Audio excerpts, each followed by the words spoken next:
Loppuko bensa? Joo. RIP!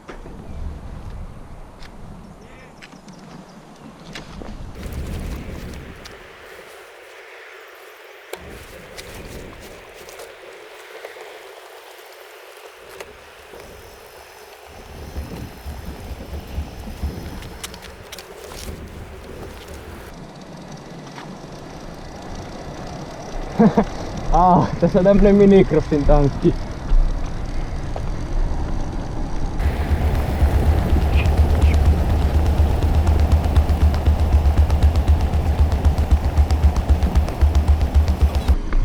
Aha?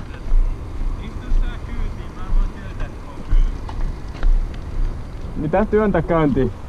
Ei kun mä vaan työnnän tonne kun on kylmä. Oikein. Tässä onkin tämmönen minicrossitankki. Niin joo. Se tulee täyteen melkein jollain 7 litralla.